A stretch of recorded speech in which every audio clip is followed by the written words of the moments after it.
Assalamualaikum warahmatullahi wabarakatuh. Berjumpa lagi kita hari ini untuk kelas perniagaan tingkatan 4. Okey, untuk hari ini kita masih lagi dalam bab 2, di mana bab 2 kita ni adalah berkenaan dengan trend semasa dalam perniagaan. So, untuk topik kali ini kita nak menyentuh berkenaan dengan peranan kerajaan dari aspek pertumbuhan ekonomi. So, before kita nak go through secara detail berkenaan dengan topik ni, apa kata subscribe saya punya channel terlebih dahulu untuk kita dapat lebih banyak info-info berkenaan dengan subjek perniagaan ni. Okey, silakan subscribe, tekan button notification sekali ya. Jangan lupa. Okey, thank you. Okey. So, kita kembali kepada nota kita untuk hari ini. Kalau kita tengok dekat sini, kita akan menyentuh bagaimana peranan kerajaan dari aspek pertumbuhan ekonomi. Okay, kalau sebelum ni, kita cuma dah lihat peranan kerajaan pusat, kerajaan negeri dan juga pihak berkuasa tempatan. So, ini adalah secara umum setiap bahagian peranan negeri, pusat dan juga kerajaan tempatan ni, dia ada masing-masing tanggungjawab dia sendiri. Tetapi, kalau berkenaan dengan pertumbuhan ekonomi ni secara overall, apa yang kita boleh lihat di sini, yang pertama kita akan lihat dari aspek pertumbuhan ekonomi. So, daripada aspek pertumbuhan ekonomi ni, apa yang kita lihat pertumbuhan ekonomi ini sendiri, dia adalah kegiatan di mana kegiatan yang berkaitan dengan ekonomi, terutamanya dalam pembangunan ekonomi berbentuk fizikal yang menyebabkan pertumbuhan dalam KDNK negara. Maksudnya keluaran dalam negara kasar, KDNK lah ya. Okey, kalau kata pertumbuhan ekonomi ini sendiri, apa yang boleh diklasifikasikan oleh seorang pelajar ataupun nak tafsir dia secara ringkas, pertumbuhan ekonomi ini berkenaan dengan pertumbuhan dalam KDNK negara. So, bagaimana kita nak melihat kepada pertumbuhan KDNK negara ni? Kita boleh lihat melalui 3 perkara dekat sini ya. Kalau pelajar lihat dalam nota saya ni, kita punya pertumbuhan ekonomi negara ni dia berkait rapat dengan pendapatan isi rumah, kuasa beli pengguna dan juga keuntungan negara meningkat. Okey, kita boleh lihat satu persatu. Kalau kata pendapatan isi rumah ni, okey, pertumbuhan ekonomi ni meliputi perubahan dalam nilai mata wang. Maksudnya mata wang kita meningkat ataupun menurun, dia bergantung kepada inilah yang menyebabkan kepada pertumbuhan ekonomi. Kemampuan ataupun pendapatan isi rumah, berkenaan pendapatan isi rumah ni, kalau kita kata peningkatan dalam pertumbuhan ekonomi disebabkan oleh KDNK kan, pertambahan dalam pengeluaran barang-barang akhir dalam sebuah negara. Maksudnya bila pertambahan dalam output sebuah negara ini, dia sangat berkaitan dengan pendapatan isi rumah lah, kerana semua isi rumah ni dia ada pekerjaan melalui isi rumah ataupun tenaga buruh yang ada dalam pasaran ini, dia bekerja, dia mempunyai pendapatan. Bila ada pendapatan dekat sini, bila wujudlah pertumbuhan ekonomi dalam aspek pengguna ni, dia ada pendapatan sendiri, dia boleh memenuhi permintaan yang dia adalah dan permintaan yang dia nak untuk memenuhi keperluan dan kehendak dia. Okey, dari aspek perubahan nilai pasaran dalam suatu sektor ekonomi, pertumbuhan ekonomi negara ini turut dipengaruhi oleh faktor-faktor yang pada peringkat tempatan, negara dan serantau. Apa yang kita boleh lihat melalui pendapatan isi rumah ni, pertumbuhan ekonomi ni dia sangat membantulah kepada tenaga buruh ni. Sebabnya KDNK dia adalah peningkatan dalam pengeluaran output sebuah negara. So, bila meningkat output ni, dia adalah bergantung kepada penggunaan tenaga buruh yang sangat banyak lah. Bila tenaga buruh banyak diguna pakai, maka pendapatan isi rumah sebagai pekerja ataupun tenaga buruh dalam sebuah industri ekonomi ni akan meningkatkan pendapatan isi rumah. So, bila isi rumah ni mempunyai pendapatan, kesan dia adalah membawa kepada kuasa beli pengguna ni meningkat. Okey, kalau tadi kita kata semua tenaga buruh yang ada ni terlibat dalam peningkatan output yang dikeluarkan oleh sebuah negara ni, maka mereka ni mempunyai pendapatan. Bila dia ada pendapatan, maka mereka ni mampu untuk memenuhi semua keperluan dan kehendak mereka. Di sini bila mereka mampu untuk membeli sesuatu yang mereka inginkan, di sini dia berkait rapat dengan kuasa belilah, kemampuan mereka ni untuk membeli apa yang mereka perlukan. Dari aspek barang dan perkhidmatan lah untuk memenuhi kehendak dan keperluan masing-masing. Okey. Yang seterusnya adalah keuntungan negara meningkat. Disebabkan oleh peningkatan dalam barang dan perkhidmatan yang ada untuk setiap tahun itu menyebabkan peningkatan negara turut meningkat. Mana peningkatan dalam aktiviti perniagaan akan meningkatkan pendapatan penduduk setempat apabila peniaga berkembang, membantu kepada pertumbuhan ekonomi. So dekat sini kita lihat dia ada saling connection lah, dia ada flow dia. Flow dia di mana pertumbuhan ekonomi ni dia akan meningkat melalui peningkatan output barang dan perkhidmatan akhir bagi sebuah negara tu dalam tempoh 1 tahun kan. So bila pertumbuhan ekonomi ni meningkat, secara tak langsung pendapatan isi rumah akan meningkat.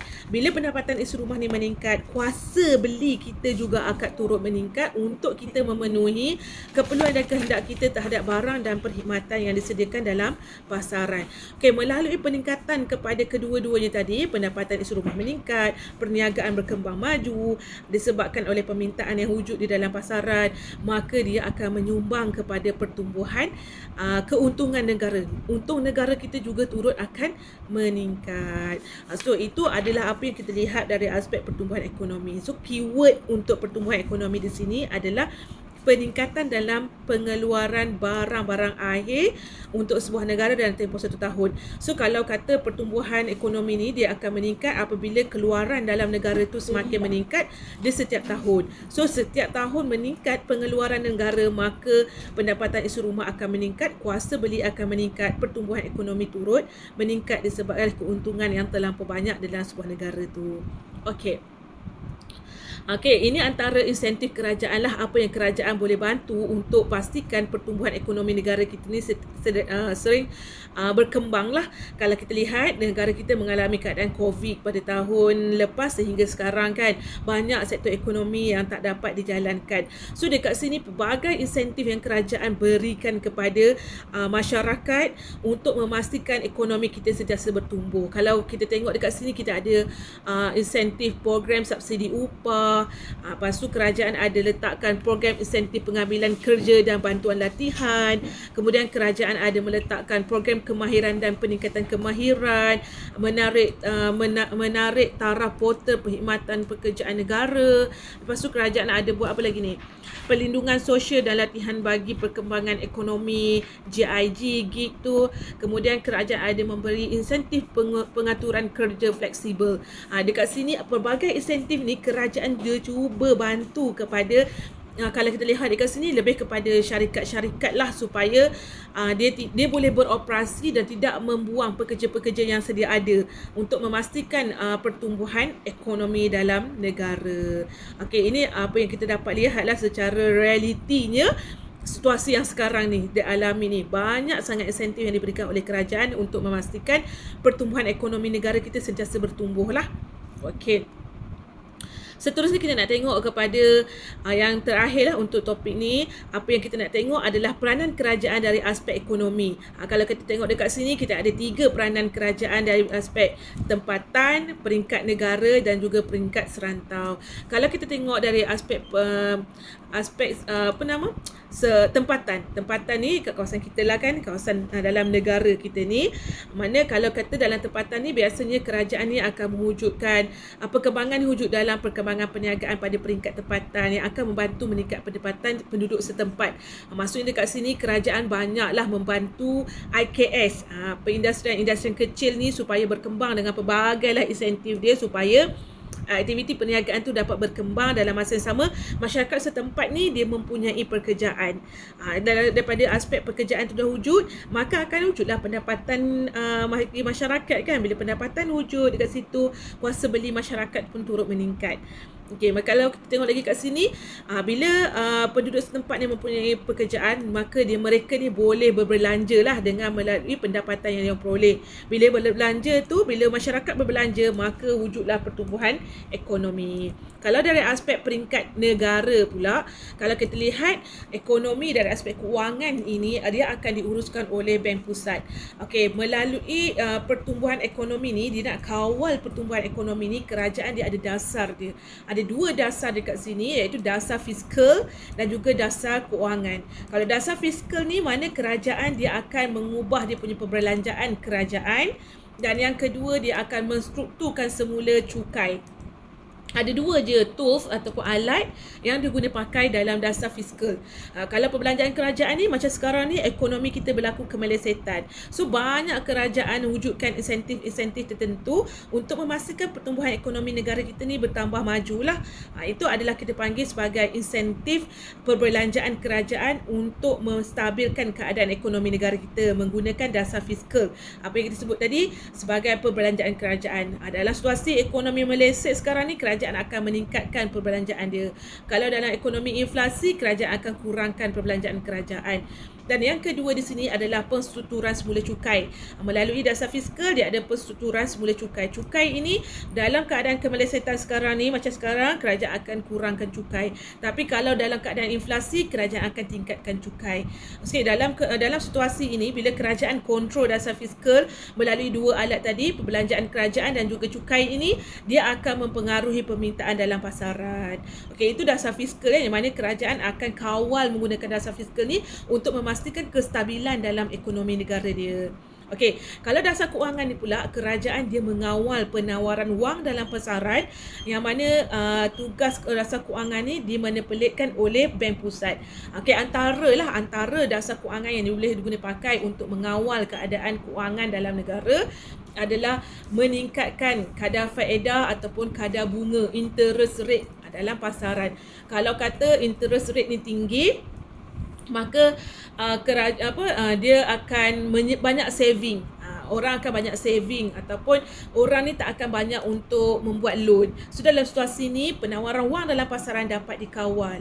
Okey, kalau dalam situasi negara kita sekarang berlaku kemelesetan, apa yang kerajaan buat? Kerajaan akan kurangkan kadar faedah. Okey, bila kerajaan kurangkan kadar faedah, ini akan menyebabkan ramai orang untuk membuat loan. Orang tak akan membuat simpanan lah, orang akan berbelanja. So dalam situasi ni, wang kita akan bertambah dalam pasaran, maka kestabilan keuangan negara ni akan dapat stable lah, dan ekonomi negara kita pun akan bertumbuh dengan baik. Sebabnya bila orang banyak wang, orang akan berbelanja untuk memenuhi keperluan dan kehendak dia terhadap barang dan perkhidmatan kan. So dalam situasi ni, pertumbuhan ekonomi kita akan melonjak naik lah. Okey, dari peringkat serantau ni, biasanya serantau ni akan melibatkan aktiviti ekspor dengan import di antara negara dengan negara lain kan. So dekat sini, bila kerajaan ini dia nak pastikan dia kata perbelanjaan penduduk ni akan meningkatkan penawaran dan membantu mengukuhkan ekonomi. Dalam aspek ni, bila nak menggalakkan aktiviti ekspor dengan import ni, kerajaan akan memberi pelbagai kemudahan ataupun insentif. Antaranya kat sini, kerajaan akan menyediakan allowance ekspor untuk menggalakkan perniagaan ekspor tu boleh berlakulah terhadap barang dan perkhidmatan keluar negara. Itu antaralah apa yang kerajaan boleh buat untuk memastikan pertumbuhan ekonomi kita, negara kita ni, dari aspek tempatan dia macam mana, kerajaan negara, peringkat negara ni macam mana, dan peringkat serantaunya bagaimana. Ini peranan kerajaan lah yang apa yang dia akan lakukan untuk memastikan pertumbuhan ekonomi.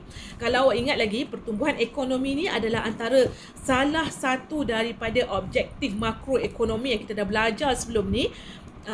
Matlamat ataupun peranan kerajaan bagi memastikan objektif makroekonomi ini tercapai kan. So dalam situasi ini, kerajaan ini berperanan untuk memastikan pertumbuhan ekonomi ini sentiasa berlaku setiap tahun. Maksudnya kalau kita katakan tadi, pertumbuhan ekonomi ini akan wujud apabila berlaku peningkatan dalam pengeluaran output ataupun pengeluaran barang dan perkhidmatan akhir bagi tempoh satu tahun. So dalam satu tahun tu, bila peningkatan output dia meningkat, maka dalam situasi ini pendapatan individu ataupun isi rumah akan meningkat, kuasa beli akan meningkat, keuntungan negara bertambah. So dalam situasi ini akan meningkatkanlah kita punya pertumbuhan ekonomi. So kalau kita lihat peringkat yang kedua ni, kita dah tengok bagaimana peranan kerajaan dalam aspek ekonomi, peringkat tempatan, mana kerajaan menyediakan pelbagai insentif AKS untuk mengembangkan perniagaan di sekitar dia, untuk memastikan peluang pekerjaan itu wujud di kawasan situ. Kemudian peringkat negara ni, kerajaan melaksanakan dasar fiskal dan dasar keuangan perbincangan untuk mengawal keadaan ekonomi, memastikan keadaan ekonomi stabil, kemudian peringkat serantau kerajaan bagi pelbagai insentif untuk mengembangkan aktiviti import dan ekspor negara. So untuk hari ini peranan kerajaan dari aspek pertumbuhan ekonomi kita dah bincangkan pun. So saya harap dengan perkongsian ni sangatlah memberi manfaat kepada pelajar semua dan pelajar boleh memahami dengan baiklah apa itu peranan kerajaan dari aspek pertumbuhan ekonomi. Dan jangan lupa untuk like, share dan komen saya punya nota ni untuk sebarang penambahbaikan yang lebih baik. Sila komen dan saya harap dengan perkongsian ni sangat memberi manfaat lah kepada semua. So sekian, terima kasih, bye. Assalamualaikum.